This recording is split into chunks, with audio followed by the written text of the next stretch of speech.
نسل پرستی جرم ہے۔ ایک دن سلمان فارسی مسجد نبوی میں بیٹھے تھے۔ کچھ دوسرے جلیل القدر صحابہ بھی موجود تھے کہ اصل اور نسب کی بحث شروع ہو گئی۔ ہر شخص اپنی اصل اور اپنے نسب کے بارے میں کچھ نہ کچھ بولنے لگا، یہاں تک کہ حضرت سلمان کی نوبت آ گئی۔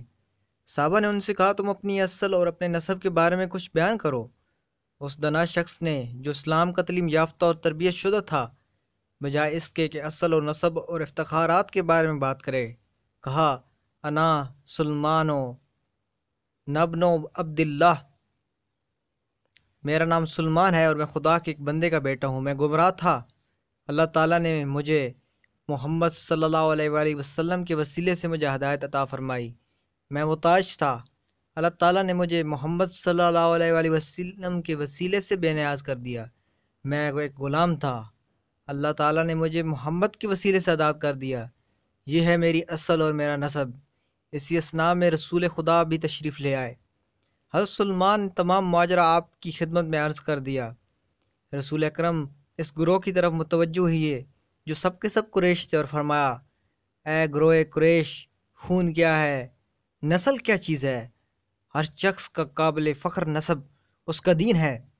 انسان کی مردانگی اس کے اخلاق اور اس کی شخصیت سے ہے۔ ہر انسان کی اصل اور اس بنیاد اس کی عقل و فہم و ادراک سے ہے۔ کیا عقل سے بڑھ کر کوئی اصل و بنیاد ہو سکتی ہے؟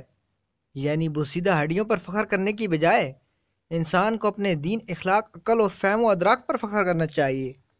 رسول اکرم صلی اللہ علیہ وآلہ وسلم نے قومی اور نسلی تعصبات کے بے بنیاد ہونے پر جو تاکید فرمائی، اس نے مسلمانوں کے دلوں پر گہرا اثر چھوڑا، اور بالخصوص غیر عرب مسلمانوں پر۔ اس لیے مسلمان، خواہ وہ عرب ہو یا غیر عرب، کبھی اسلام کو بیگانہ و اجنبی نہیں سمجھتے تھے۔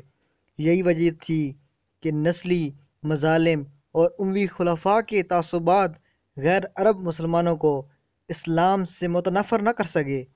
سب ہی جانتے تھے کہ حقیقی اسلام اموی خلفاء کے کرتوتوں سے جدا ہے۔ والسلام علیکم ورحمۃ اللہ وبرکاتہ۔